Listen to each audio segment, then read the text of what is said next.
नमस्कार, संसद टीवी में आपका स्वागत है। मैं हूं प्रतिबिंब शर्मा और आप देख रहे हैं टॉप न्यूज। टॉप न्यूज में होंगी देश दुनिया की तमाम बड़ी खबरें, बिजनेस और खेल जगत के समाचार। तो शुरुआत करते हैं हेडलाइंस के साथ। प्रधानमंत्री मोदी का विश्व को संदेश, भारत में चौथी औद्योगिक क्रांति का नेतृत्व करने की क्षमता। अमेरिकी राजदूत के पीओके के दौरे पर भारत ने जताई आपत्ति। पाकिस्तान में अमेरिकी राजदूत डोनाल्ड ब्लूम ने दौरे के दौरान पीओके को बार बार कहा था आजाद कश्मीर। जमीन के बदले नौकरी घोटाले मामले में सीबीआई ने लालू प्रसाद यादव और उनके कुनबे के खिलाफ दायर की चार्जशीट में 16 लोगों के नाम, बिहार की पूर्व मुख्यमंत्री राबड़ी देवी का नाम भी चार्जशीट में शामिल। केंद्रीय पेट्रोलियम और प्राकृतिक गैस मंत्री हरदीप सिंह पुरी का बयान, अपने नागरिकों को ऊर्जा प्रदान करना भारत सरकार का नैतिक कर्तव्य। रूस से तेल खरीदी पर किसी देश को आपत्ति नहीं। देश मना रहा है अपना 90वां वायुसेना दिवस। चंडीगढ़ में वायुसेना के लड़ाकू विमान दिखाएंगे अपनी ताकत और शौर्य। राष्ट्रपति द्रौपदी मुर्मू भी रहेंगी मौजूद।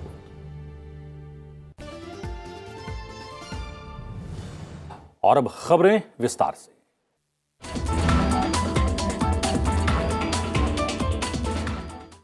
भारत ने पाकिस्तान में अमेरिकी राजदूत डोनाल्ड ब्लूम की शुक्रवार को पीओके के दौरे पर कड़ी आपत्ति जताई है। ब्लूम इस पूरे यात्रा के दौरान बार बार इस क्षेत्र को आजाद जम्मू कश्मीर कहकर संबोधित करते रहे।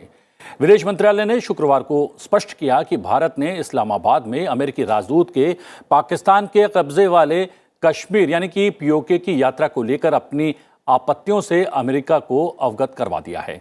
भारत ने पाकिस्तान में अमेरिकी राजदूत के पीओके में कुछ बैठकें करने पर भी आपत्ति व्यक्त की है। विदेश मंत्रालय के प्रवक्ता अरिंदम बागची ने संवाददाताओं से कहा कि हमने इस यात्रा को लेकर अपनी आपत्तियों से अमेरिका को अवगत करवा दिया है। वहीं विदेश मंत्रालय ने यह भी कहा कि पिछले 9 महीने में पाकिस्तान में 6 भारतीय कैदियों की मौत हुई है। इस विषय को इस्लामाबाद के समक्ष उठाया भी गया है। विदेश मंत्रालय के प्रवक्ता अरिंदम बागची ने स्पष्ट किया कि पिछले 9 महीने में 6 भारतीय कैदियों की पाकिस्तान में मौत हुई है, जिसमें से 5 मछुआरे हैं। ये स्थिति बेहद चिंताजनक है क्योंकि इन सभी ने अपनी सजा को पूरा कर लिया था और इन्हें अवैध तरीके से रखा गया था। भारत ने इस विषय को पड़ोसी देश के समक्ष उठाया है। इस विषय को पाकिस्तान में भारतीय उच्चायोग ने भी उठाया। विदेश मंत्रालय के प्रवक्ता ने कहा कि यह पाकिस्तान की जिम्मेदारी है कि वो अपने देश में भारतीय कैदियों की सुरक्षा सुनिश्चित करे। This increasing incidence of death of Indian prisoners is alarming and raises the question of their safety and security in Pakistani jails. The matter has been raised by our High Commission in Islamabad as well as with the Pakistani High Commission here. And we would like to reiterate that Pakistan is duty bound to ensure the safety and security of all Indian prisoners in its custody. केंद्रीय गृह मंत्री अमित शाह के मेघालय और असम दौरे का आज दूसरा दिन है। आज गृह मंत्री असम में कई कार्यक्रमों में हिस्सा लेने वाले हैं। वो आज गुवाहाटी में प्रदेश भाजपा के नए कार्यालय का उद्घाटन भी करेंगे। बता दें कि अत्याधुनिक 6 मंजिल अटल बिहारी वाजपेयी भवन में सम्मेलन और बैठक हॉल सहित सभी आधुनिक सुविधाएं उपलब्ध हैं। इससे पहले उन्होंने कल यानी कि गृह मंत्री ने गंगटोक में राजभवन में सरदार वल्लभ भाई पटेल की प्रतिमा का उद्घाटन किया था।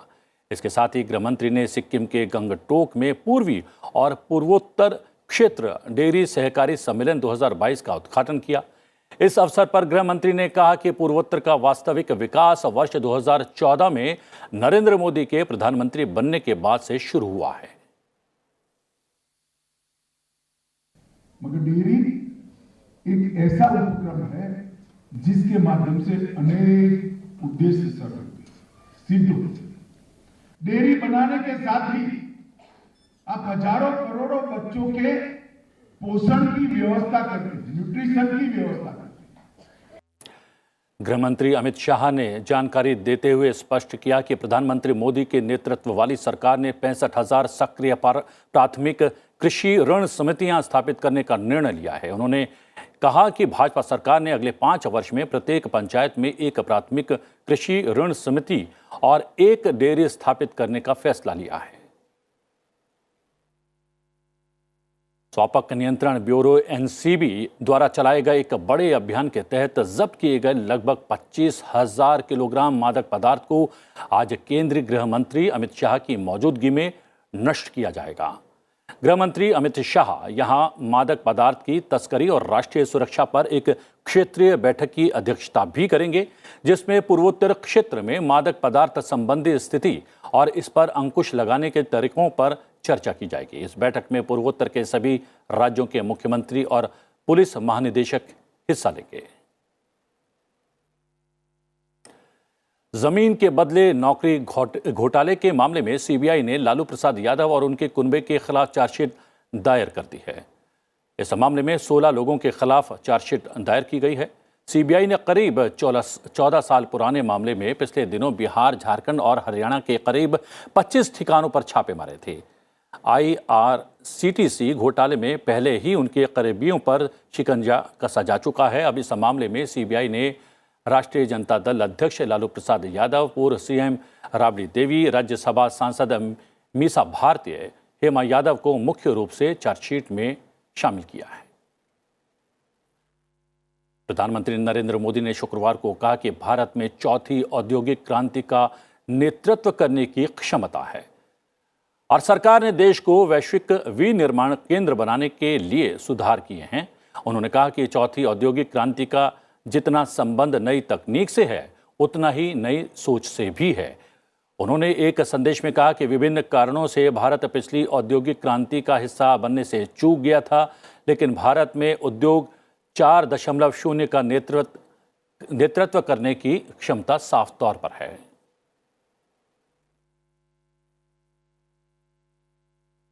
चंद्रयान 2 स्पेक्ट्रोमीटर ने पहली बार चंद्रमा पर सोडियम की प्रचुरता का मानचित्रण किया है।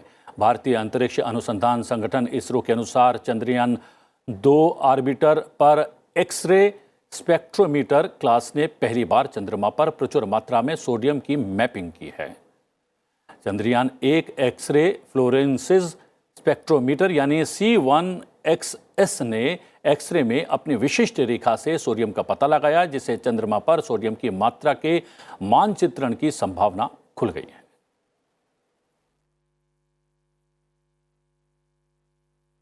भारतीय वायुसेना आज अपना 90वां स्थापना दिवस मना रही है। वायुसेना के 90वें स्थापना दिवस पर चंडीगढ़ के सुखना झील परिसर में मुख्य समारोह होने जा रहा है। समारोह में राष्ट्रपति द्रौपदी मुर्मू मुख्य अतिथि के रूप में उपस्थित रहेंगी। साथ ही रक्षा मंत्री राजनाथ सिंह और तीनों सेना प्रमुख भी इसमें शामिल होंगे। चंडीगढ़ में होने वाले एयर शो में कुल 80 एयरक्राफ्ट शामिल हो रहे हैं। एयर शो के दौरान वायुसेना दिवस फ्लाइट पास्ट के लिए तैनात किए जाने वाले विमानों और हेलीकॉप्टर्स में नए लाइट कॉम्बैट हेलीकॉप्टर भी शामिल हैं और वायुसेना के बेड़े में हाल ही में शामिल हुआ भारत का पहला स्वदेशी हल्का लड़ाकू हेलीकॉप्टर प्रचंड भी एयर शो के दौरान अपनी हवाई शक्ति का प्रदर्शन करेगा। वायुसेना दिवस के अवसर पर वायुसेना प्रमुख एयर चीफ मार्शल विवेक राम चौधरी वायुसेना कर्मियों के लिए नई युद्धक वर्दी का अनावरण भी करेंगे। ये पहली बार है जब वायुसेना दिवस समारोह दिल्ली हिंडन एयरबेस की जगह चंडीगढ़ की सुखना लेक पर आयोजित किया जा रहा है। प्रधानमंत्री नरेंद्र मोदी ने वायुसेना दिवस के अवसर पर बधाई दी है।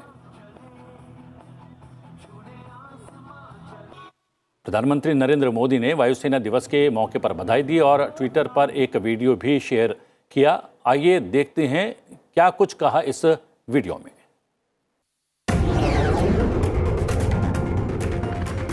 आसमान की बातें तो निराली होती ही हैं। इसमें कोई आश्चर्य नहीं कि आसमान में अपनी शक्ति का परिचय देकर के भारतीय वायुसेना ने हर देशवासी का ध्यान अपनी ओर खींचा है, हमें सुरक्षा का एहसास दिलाया है।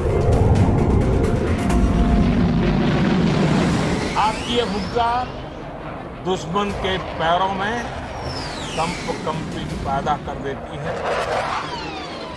माथे से पसीने छुड़ा दें।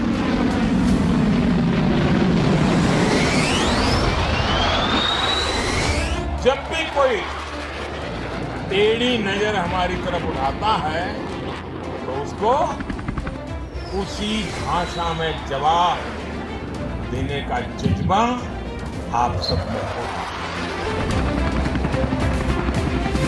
8 अक्टूबर को हम वायुसेना दिवस मनाते हैं।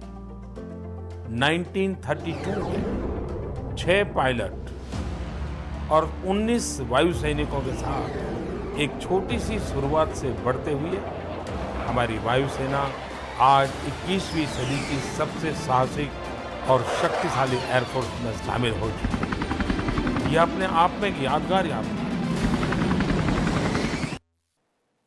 जी हाँ, वायुसेना दिवस कार्यक्रम की शुरुआत आज सुबह 9 बजे के करीब होगी और इसका सीधा प्रसारण आप संसद टीवी पर देख पाएंगे। लोकनायक जयप्रकाश नारायण की आज पुण्यतिथि है। 11 अक्टूबर 1902 को जन्मे जयप्रकाश नारायण भारतीय स्वतंत्रता सेनानी और महान राजनेता थे। उन्हें लोकनायक के नाम से जाना जाता है। 1999 में उन्हें मरणोपरांत भारत रत्न से नवाजा गया। लोकसभा अध्यक्ष ने ट्वीट करके भारत रत्न से सम्मानित युग पुरुष लोकनायक जयप्रकाश नारायण की पुण्यतिथि पर भावपूर्ण नमन किया है। संघर्ष तथा साधना से भरपूर उनकी जीवन यात्रा ने भारतीय राजनीति और आम व्यक्ति के जीवन को एक नई दिशा दी। राष्ट्र सेवा को समर्पित उनका व्यक्तित्व सबके लिए प्रेरणा का सशक्त माध्यम है।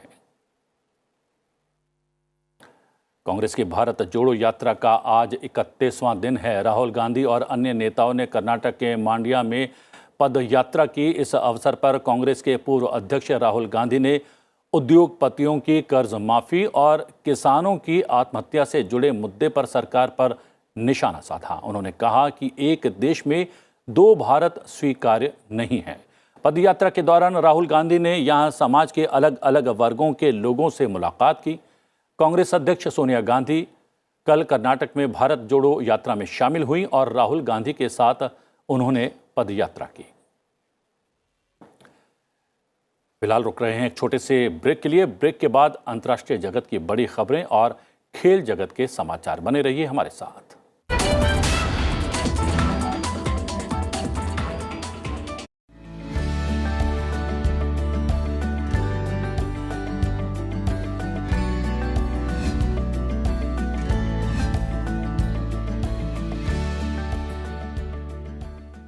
So what does the raising of the nuclear stakes mean for the war in Ukraine and for the world at large? What President Putin is doing is playing nuclear deterrence by the playbook. He is making all the nuclear noises periodically, and he's trying to signal to the other side that there's a limit to how much the US and NATO should come to the help of Ukraine.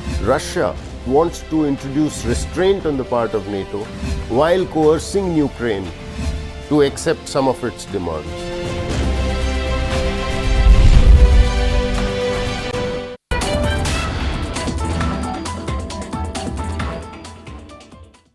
Break के बाद आपका स्वागत है और अब कुछ बड़ी खबरें फटाफट। नासिक में कल रात एक बस में आग लगने से कम 11 लोगों की मौत हो गई और बहुत से यात्री झुलस गए। पुलिस फिलहाल इस पूरे हादसे की जांच कर रही है। दिल्ली में 5वीं और 8वीं कक्षा में पास न होने वाले अगली कक्षा में प्रमोट होने का मौका नहीं पा सकेंगे। हालांकि पास नहीं होने पर छात्रों को रिजल्ट जारी होने के बाद 2 महीने के भीतर अपने प्रदर्शन को सुधारने का मौका दिया जाएगा। इन कक्षाओं के लिए नो डिटेंशन पॉलिसी यानी फेल ना होने की नीति को खत्म कर दिया गया है। समाजवादी पार्टी के संस्थापक मुलायम सिंह यादव की हालत लगातार गंभीर बनी हुई है। गुरुग्राम के मेदांत अस्पताल में उनका इलाज चल रहा है। रक्षा मंत्री राजनाथ सिंह कल देर शाम अस्पताल पहुंचे और अखिलेश यादव से मुलाकात की और मुलायम सिंह यादव का हालचाल जाना। जयपुर में हो रहे इन्वेस्ट राजस्थान समिट का आज दूसरा और अंतिम दिन है। इस समिट में देश विदेश के कई शीर्ष उद्योगपति शिरकत कर रहे हैं। दिल्ली सरकार ने शुक्रवार को अपने कर्मचारियों का महंगाई भत्ता 4% बढ़ाने का आदेश जारी कर दिया। दिल्ली सरकार के कर्मचारियों का भत्ता बढ़ाने का फैसला केंद्र सरकार के फैसले के मुताबिक हुआ है। सीबीआई ने शुक्रवार को तृणमूल कांग्रेस नेता अनुव्रत मंडल के खिलाफ आसनसोल की एक सीबीआई अदालत में 35 पन्नों की चार्जशीट दाखिल की। मंडल को जांच एजेंसी ने मवेशी तस्करी के एक मामले में गिरफ्तार किया था। अनुव्रत मंडल फिलहाल न्यायिक हिरासत में हैं। शिवसेना के चुनाव चिन्ह तीर धनुष को लेकर सरगर्मी बढ़ गई है। शिवसेना के शिंदे खेमे ने तीर धनुष पर दावा पेश किया है। ऐसे में चुनाव आयोग ने शिवसेना नेता उद्धव ठाकरे को एक पत्र लिखकर आज दोपहर तक जवाब देने को कहा है। केंद्रीय सड़क परिवहन एवं राजमार्ग मंत्री नितिन गडकरी आज भारतीय सड़क कांग्रेस का उद्घाटन करेंगे। भारतीय सड़क कांग्रेस का ये 81वां अधिवेशन उत्तर प्रदेश में आयोजित किया जा रहा है। कार्यक्रम में प्रदेश के मुख्यमंत्री योगी आदित्यनाथ भी मौजूद रहेंगे। कांग्रेस अध्यक्ष पद के उम्मीदवार मल्लिकार्जुन खड़गे ने गुजरात से चुनाव प्रचार की शुरुआत कर दी है। उन्होंने साबरमती आश्रम में महात्मा गांधी को माल्यार्पण कर अपने अभियान की शुरुआत की। तमिलनाडु के मुख्यमंत्री एम.के. स्टालिन ने सत्तारूढ़ डीएमके के अध्यक्ष पद का चुनाव लड़ने के लिए शुक्रवार को नामांकन पत्र दाखिल किया। अध्यक्ष पद के लिए रविवार को चुनाव होना है। उम्मीद जताई जा रही है कि कोई और इस पद पर दावा पेश नहीं करेगा। स्टालिन निर्विरोध चुने जा सकते हैं। और अब नजर अंतर्राष्ट्रीय खबरों पर। इस साल का नोबेल शांति पुरस्कार जेल में बंद बेलारूस के मानवाधिकार कार्यकर्ता एलेस बियालियात्स्की, रूसी समूह मेमोरियल और यूक्रेन के संगठन सेंटर फॉर सिविल लिबर्टीज को देने का ऐलान किया गया है। नोबेल शांति पुरस्कार की घोषणा नॉर्वे नोबेल कमेटी के प्रमुख बेरिट रीज एंडरसन ने ओस्लो में की। इस बार एलेस बियालियात्स्की और 2 संस्थाओं को नोबेल का शांति पुरस्कार दिया जाएगा। इन शांति पुरस्कार विजेताओं ने युद्ध अपराधों, मानवाधिकारों के हनन और सत्ता के दुरुपयोग का दस्तावेजीकरण किया है। साथ ही शांति और लोकतंत्र की स्थापना के लिए नागरिक समाज के महत्व पर जोर दिया। विजेताओं ने अपने देश में वर्षों से आलोचना के अधिकार के साथ ही जनता के मूल अधिकारों की वकालत की है। अर्थशास्त्र के लिए नोबेल पुरस्कार की घोषणा 10 अक्टूबर को की जाएगी। नोबेल पुरस्कार के तहत 1 करोड़ स्वीडिश क्रोनर की राशि दी जाती है। स्वीडिश क्रोनर स्वीडन की मुद्रा है। पुरस्कार दिसंबर में दिए जाते हैं। स्वीडन के वैज्ञानिक अल्फ्रेड नोबेल के नाम पर यह पुरस्कार दिया जाता है। भारत सरकार और विदेश मंत्रालय के प्रयासों से अब जल्द ही भारतीय छात्र अपनी पढ़ाई के लिए दोबारा चीन लौट सकेंगे। भारतीय छात्रों का पहला बैच जल्द ही चीन लौट सकता है। विदेश मंत्रालय के इस बयान से हजारों भारतीय छात्रों के लिए चीन में स्थित अपने शिक्षण संस्थानों में फिर से शामिल होने की उम्मीद जाग गई है। भारत और चीन के बीच 2 साल पहले कोरोना वायरस संक्रमण के प्रसार के बाद से वीजा प्रतिबंधों के कारण ही उड़ान सेवा निलंबित है। विदेश मंत्रालय का कहना है कि दोनों देश सीमित उड़ानें बहाल करने के लिए बातचीत कर रहे हैं। छात्रों की पढ़ाई का नुकसान न हो, इसके लिए भारत सरकार लगातार चीन पर दबाव बना रही है।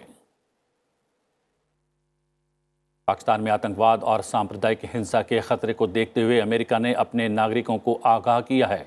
यात्रा सलाह जारी करते हुए अमेरिका ने नागरिकों को पाकिस्तान और खासकर उसके अशांत प्रांतों की यात्रा नहीं करने का संदेश दिया है। अमेरिका के विदेश मंत्रालय ने यात्रा परामर्श जारी किया है। इसमें अमेरिकी सरकार ने अपने नागरिकों से कहा है कि आतंकवाद और अपहरण की घटनाओं के कारण बलूचिस्तान और FATA समेत खैबर पख्तूनख्वा प्रांत की यात्रा न करें।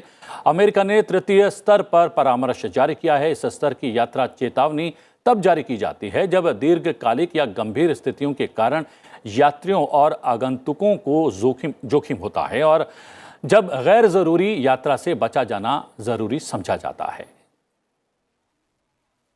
दक्षिण यूक्रेन के एक शहर में अपार्टमेंट इमारतों पर किए गए रूसी मिसाइली हमलों में मृतकों की संख्या बढ़कर 11 हो गई है। इस बीच पहली बार विस्फोटों से भरे ड्रोन ने यूक्रेन के कब्जे वाले ज़ापोरिज़िया को निशाना बनाया है। ईरान में निर्मित शहेद 136 ड्रोन से ज़ापोरिज़िया शहर में हमले किए गए, जिससे बुनियादी ढांचे को नुकसान हुआ है। यूक्रेन की आपातकालीन सेवाओं के मुताबिक एक दिन पहले रूसी S-300 मिसाइल हमलों में मृतकों की संख्या बढ़कर 11 हो गई और ध्वस्त मकानों के मलबे में 21 लोगों को बचाया जा सका। हाल में रूस ने अंतर्राष्ट्रीय कानूनों की अवहेलना करते हुए ज़ापोरिज़िया प्रांत के अपने देश में विलय की घोषणा की थी। इस प्रांत में यूरोप का सबसे बड़ा परमाणु ऊर्जा संयंत्र स्थित है। और अंतर्राष्ट्रीय खबरों के बाद अब नजर डालते हैं आर्थिक जगत की बड़ी खबरों पर।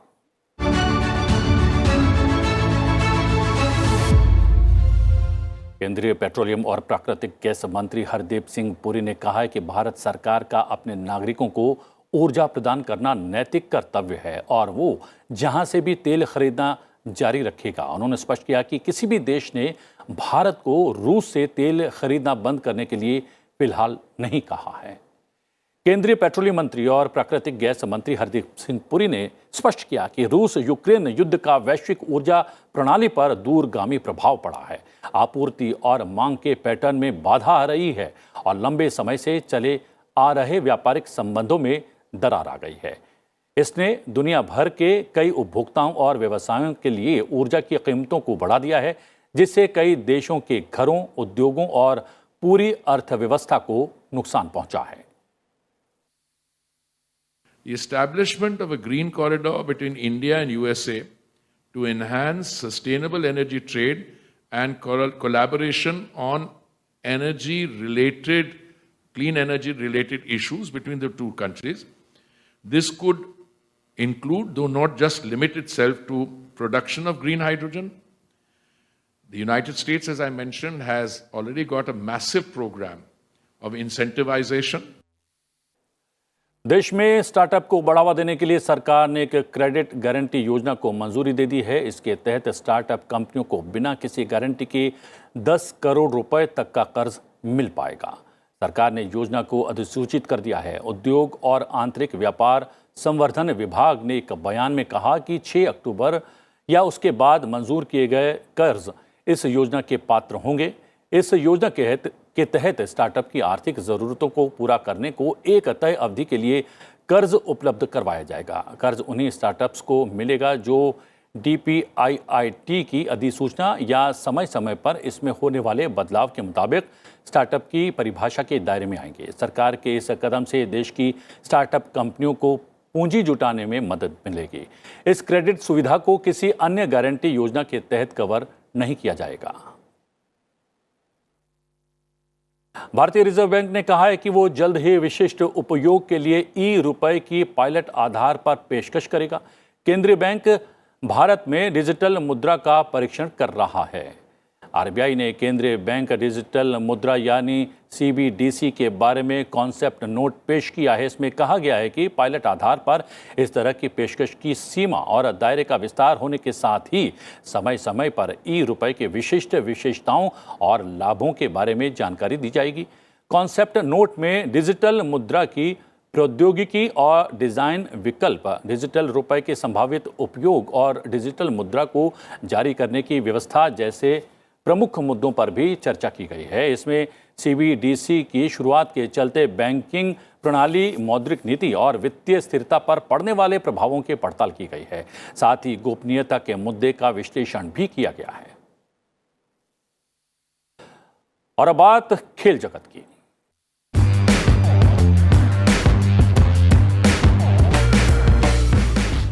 योगासन में स्वर्ण पदक जीतने वाली पहली एथलीट बनी पूजा पटेल। गुजरात में चल रहे 36वें राष्ट्रीय खेलों में गुजरात की पूजा पटेल योगासन में स्वर्ण जीतने वाली पहली खिलाड़ी बन गई हैं। इस बार राष्ट्रीय खेलों में जो 5 नए खेल शामिल किए गए हैं उनमें एक योगासन भी है। अन्य मुकाबलों में आज हम बता दें कि महाराष्ट्र ने महिलाओं की गोताखोरी में 1 मीटर स्प्रिंग बोर्ड प्रतिस्पर्धा में स्वर्ण पदक जीता। सेना अब तक 41 स्वर्ण, 29 रजत और 26 कांस्य सहित 96 पदक जीतकर पदक तालिका में शीर्ष पर है।